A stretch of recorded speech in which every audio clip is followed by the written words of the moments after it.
Locked On Podcast Network presents Locked On Sports Today. LeBron and the revamped Lakers got hot to end the season, but left fans wondering if they were for real. The Grizzlies got an answer the hard way in Game 1. Also, the Knicks take an early series lead, and the Kings prove they're more than just a cute story in Sacramento. This episode is brought to you by FanDuel Sportsbook, official sportsbook of Locked On. Make every moment more. Visit FanDuel.com/LockedOn today to get started. I'm Peter Bukowski, starting your day with the can't-miss stories and biggest debates in sports. You're Locked On Sports Today. Searching all major sports. Found. Let's start with the biggest story. With just over 3 minutes to go in the fourth quarter, Jaren Jackson Jr. hit a three-pointer to make it 113-112. Memphis got stuck on 112. The Lakers scored 15 straight in the fourth quarter, mostly facilitated by, you guessed it, Austin Reeves. And the Lakers steal Game 1 in Memphis. The big question now, Ja Morant's availability after taking a scary fall in this one. Andy Kamenetsky from Locked On Lakers joins me now. And Andy, we'll get to the Ja Morant injury here in a second, but how are the Lakers able to finish this game so strong? Well, I mean, you had great showings from the supporting cast. You mentioned Austin Reeves. He had 14 points, 5 of 5 from the field, and 2 assists in the fourth quarter. Rui Hachimura had, I believe, 9 points in the fourth quarter, played extremely well this game. He actually tied a record for the Lakers for scoring off the bench, 29 points in all. And I thought D'Angelo Russell was pretty instrumental, just being out there as a wheel greaser. And LeBron talked after the game about his trust in those three down the stretch, because LeBron, I'm not going to say he's a bystander because he never is, but he was playing legitimately off ball throughout the fourth quarter, especially down the stretch, and letting those other far less seasoned playoff players bring the team home. And he talked about just having trust in them, and this was working, and if it's not broke, don't fix it. But beyond that being good leadership and inspiring confidence in those guys, there's a practical element to that too. Those are minutes that LeBron James did not have to exert himself moving forward, as in season 20, age 38, he is trying to, get this team into an extended playoff run, try to get themselves into the finals, win his 5th championship. He's doing this while admittedly exhausted. So this was frankly a game where LeBron played hard and he played well, but he did not have to carry a thing. That is great for the Lakers moving forward. Yeah, 21-11-5, and we're talking about how he coasted through parts of this game. I mean, that just sort of speaks. He didn't coast, but he did not carry. There's a difference. Okay. I think that's totally fair. But it was weird to see him out there letting Austin Reeves cook. And by the way, Austin Reeves was cooking. And so, okay. Oh, yes, he was. Let him cook, I guess. Speaking of cooking, Jaren Jackson Jr. on the other side, 31 points in this one on 13 of 21 shooting. It was tough for a lot of the game for the Lakers to get a handle on what he was doing. How can they make some adjustments there moving forward? Because if Ja can't play in Game 2, and he did not sound like a guy after the game who was going to play in Game 2, a lot more of this is going to have to fall on Jaren Jackson Jr. What can the Lakers do aside from just say, Anthony Davis, you got that guy? Well, that's the balance, because as great as Anthony Davis is, and he was terrific in this game on both sides of the ball. He had a brief injury scare, a right shoulder stinger that had everybody worried that he might not be able to play the second half. He was able to return and played really well. You don't want to have to put him on that type of an assignment for an entire game, just because Jaren Jackson Jr. isn't the scorer that Anthony Davis is, but he's a good player and he's a good offensive presence.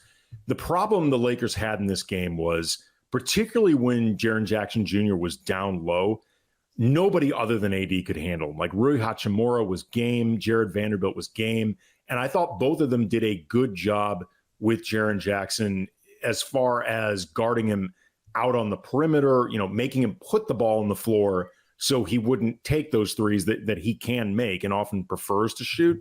But once they got closer to the basket, he's just too big and overwhelming for him. And, Mo Bamba is not a big part of this rotation and frankly is not a particularly good post defender as it is, and Tristan Thompson is strictly a break glass in case of multiple emergencies player. I mean, I'm not trying to be a jerk, but he hasn't played in over a year. Like, when he got signed to the team, I got to be honest, I was kind of shocked. I was thinking, it really does pay to be friends with LeBron and have, playoff experience with LeBron.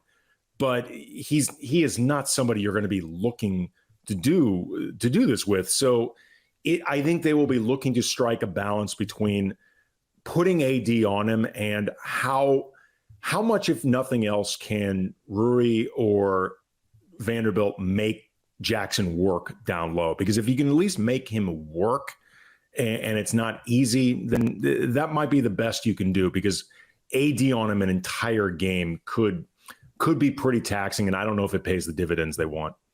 Stay up to date on the LA Lakers by subscribing to Locked On Sports today and Locked On Lakers on YouTube or wherever you get podcasts. Thanks for making Locked On Sports today your first listen. Coming up, the Knicks grabbed a win on the road in Game 1 against the Cavs. Before we get to what that means, the Bucks may have lost more than just their first game of the series with the Heat. The NBA playoffs rage on, and there's no better place to get in on the action than FanDuel, America's #1 sportsbook. That's because right now, FanDuel is giving new customers a no-sweat first bet up to $1,000. That's up to $1,000 back in bonus bets if your first bet doesn't win. Just go to FanDuel.com/lockedon to sign up today to claim that no-sweat first bet. Then you can wager on everything from the money line to point spreads to which team will win the NBA championship. The 76ers are laying an interesting number of points against the Nets tonight. FanDuel has Philly favored by 10 against Brooklyn. You can do all of this on an app that's safe and secure and super easy to use, so don't miss your shot at a no-sweat first bet up to $1,000 when you join FanDuel today. Just go to FanDuel.com/lockedon to sign up. Make every moment more with FanDuel. Giannis Antetokounmpo left the Bucks 130-117 Game 1 loss to the Heat early and did not return due to a back injury. Bucks coach Mike Budenholzer said after the game that Antetokounmpo had an x-ray that came back clear. Giannis fell hard to the floor and landed on his back after picking up a charging foul taken by Heat forward Kevin Love with just under 2 minutes left in the first quarter. He tried to play through it after heading to the locker room, but looked hobbled. He went to the bench midway through the second quarter and did not return to the game. They say playoff series do not begin until the road team wins a game. Well, the Suns and Clippers got going in Game 1. A poor first half and some opportunistic rebounding by the Los Angeles Clippers drew the Suns in here in Game 1. Brendan Clayton with Locked On Suns coming to you after the Suns 115-110 loss at home to the Clippers in the first round of the playoffs. I believe Game 1s have gone to the road team almost half the time since the bubble back in 2020. So the Suns not in a position to panic, but their superstar players did not make shots in the first half. They just looked a little groggy, out of sorts, not very determined and focused executing their offense in the first half. And then defensively, the other side, they do make a run in the second half. They do hit the gas, but only go up 6 or 8, and it's not enough to build a big enough lead to withstand a final Clippers run and what ends up being a victory. Some nice threes, some big plays by Russell Westbrook. Everything comes together for the Clippers. For more on this team, listen to Locked On Suns wherever you get your podcast. Arizona Cardinals Pro Bowl safety Budda Baker wants out. The heart and soul of the Arizona Cardinals, Budda Baker, has officially requested a trade, according to multiple reports. I'm Alex Clancy with Locked On Cardinals. This is exactly what I've been talking about for the last 2 months. The Arizona Cardinals needed to extend Budda Baker this offseason to be able to check the box and be able to set and forget having the leader of this team continuing to be the leader of this team. I can't comprehend one valid reason for not extending Budda Baker. This is abhorrent. This is institutional failure. This is the Arizona Cardinals. Who is going to play in Arizona next year? Budda Baker wants out. We know DeAndre Hopkins wants out. Are there any veterans that want to play there? I thought this is where people go late in their careers. Arizona, it's beautiful. Gerrit Cole had a day and now sports an ERA well below 1 after 4 starts. Is that right? Am I reading that right? This is Stacey Gotsoulias of Locked On Yankees, and the Yankees beat the Twins 2-0 behind a very strong pitching performance by Gerrit Allen Cole, who threw a complete game, only gave up 2 hits, walked 1, struck out 10. He's 4-0 on the season. Still has not given up a home run. DJ LeMahieu drove in both runs, one on a single, one on a solo shot. And this was a marquee matchup. When you looked ahead to this series and saw that it was Gerrit Cole against Pablo Lopez, you figured something good was going to happen. And something good did happen for the Yankees. As I said, Cole, all 9 innings, looked really strong. And Pablo Lopez, 6 innings, 2 runs, 7 strikeouts. Any other day, that could be a quality start and a win for him, but he's up against a guy who's on a mission. Gerrit Cole is on some sort of a mission this season, and Yankee fans, yeah, we're lucky to watch this so far. So let's hope he keeps this up. Yankees have an off day on Monday, but we don't. Locked On Yankees will be doing our Miners Monday feature. We'll have everything else you need to know about this game and anything else that comes up. Oh yes, injury updates. That's right. We always have those on Locked On Yankees, so tune in. It was an old school Eastern Conference slugfest. The New York Knicks get a 101-97 win in game 1 of their Eastern Conference series. Donovan Mitchell was scintillating, 38 points, but it was not enough. Jalen Brunson matched with 27. Josh Hart was huge off the bench for the Knicks, and they now lead this contested series 1-0. Alex Wolf from Locked On Knicks joins me now.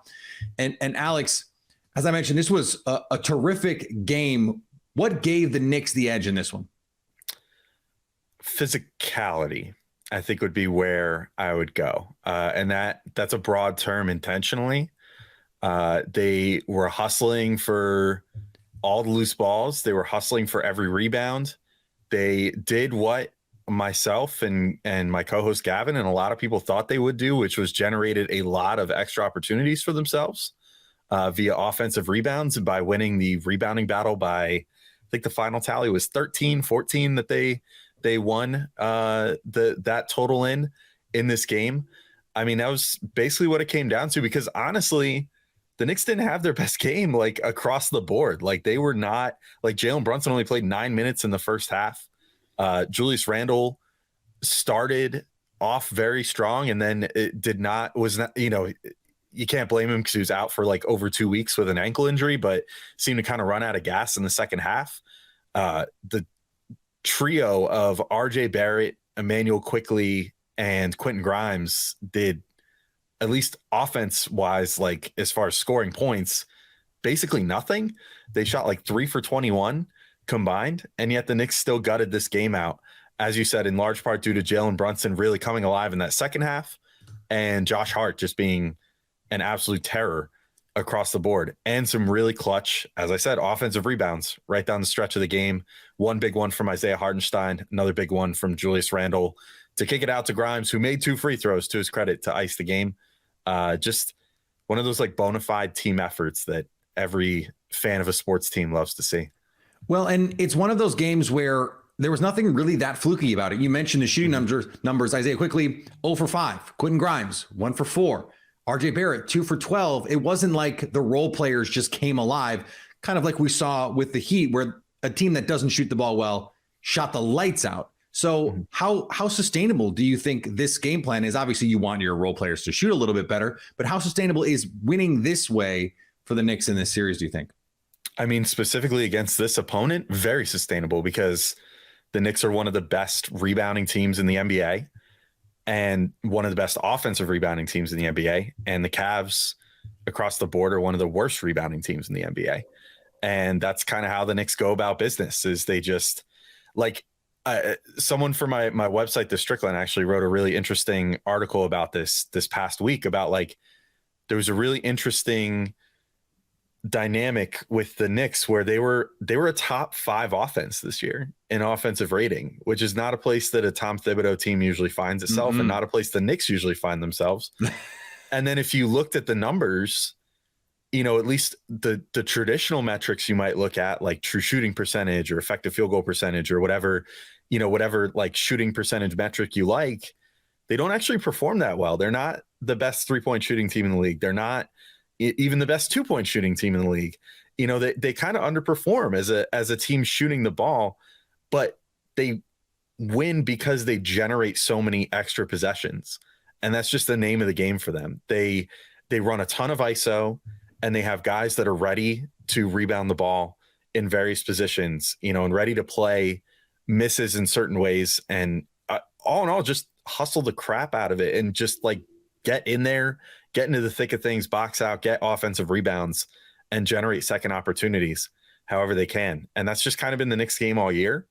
And it literally just won them this game against the Cavs. And yet, as I said, if even just one of those three guys, of Emmanuel Quickley, RJ Barrett, or Quentin Grimes, starts shooting the ball better, then this turns into a totally different series. Stay up to date all year on the New York Knickerbockers by subscribing to Locked On Sports today and Locked On Knicks on your favorite podcast app and on YouTube.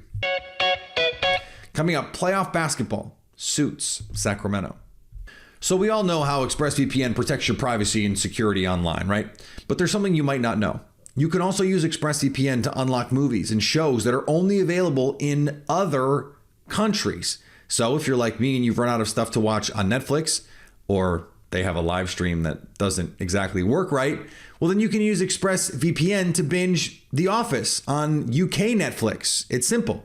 Just fire up the ExpressVPN app, change your location to the UK, refresh Netflix, and bang. ExpressVPN lets you control where you want sites to think you're located. You can choose from almost 100 different countries. So just imagine all the Netflix libraries you can get through. You can watch Parasite on South Korean Netflix, but it's not just Netflix. ExpressVPN works with any streaming service, Hulu, BBC, iPlayer, YouTube, you name it. There are hundreds of VPNs out there, but the reason I use ExpressVPN to watch shows is because it's ridiculously fast. I don't even notice it's on. There's no buffering, no lag. You can stream in HD without any problems, and it works on all of your devices. So if you want to get access to hundreds of new shows, go to expressvpn.com/locked right now, and you can get an extra 3 months free of ExpressVPN. That's expressvpn.com/locked, expressvpn.com/locked to learn more.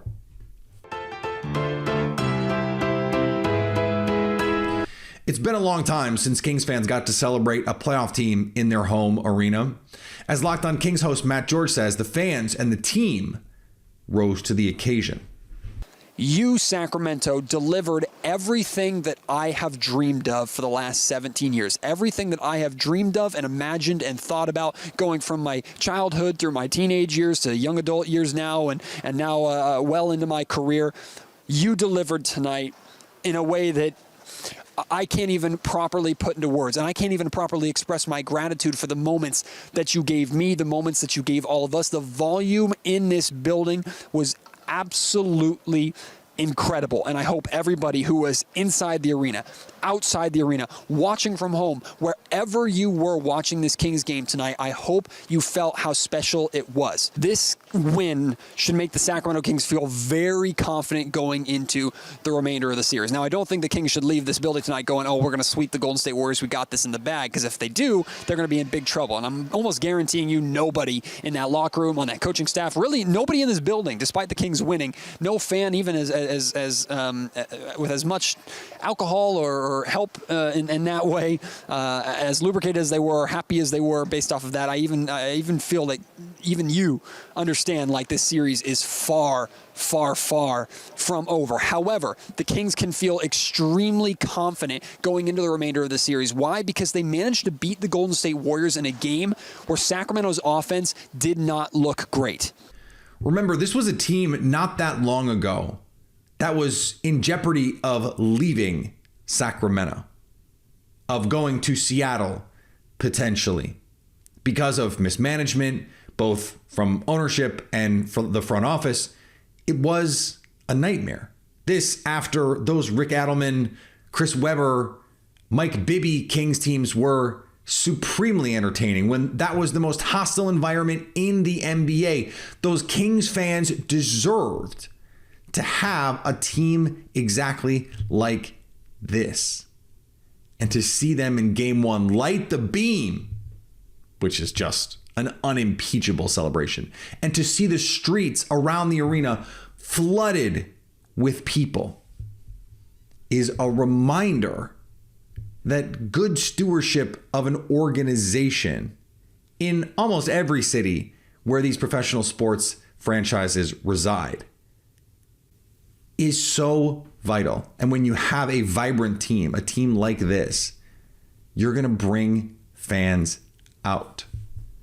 The fan base was there. They loved this team. They were embarrassed by this team for a long time. And now they no longer have to be. And finally, the University of Georgia introduced Boom, its new 10-month-old English bulldog, as UGA 11 during a pregame ceremony at Sanford Stadium prior to the Bulldogs' spring game Saturday afternoon. UGA 11, by the way, is my rap name. The transfer of power, as it was described, was completed as UGA 10's collar was taken off and placed on Boom to a roar of cheers and boom from the crowd in Athens. UGA 10, also known as Q, goes into retirement as the winningest mascot in Georgia history. The Dogs were 91-18 during his tenure, including back-to-back college football playoff national titles. Some big shoes to fill and presumably poop in. Thanks for making Locked On Sports today your first listen. Now go find your favorite team's Locked On podcast and make them your second listen. Coming up tomorrow, will the defending champion Warriors even the series with the Kings? So at least until tomorrow, stay locked on sports today. Locked On Podcast Network presents Locked On Sports Today. For more episodes of Locked On Sports Today, go to our video on demand. Click on sports at the top of your screen. There, you'll find past episodes of Locked On Sports Today, plus other Locked On shows on demand.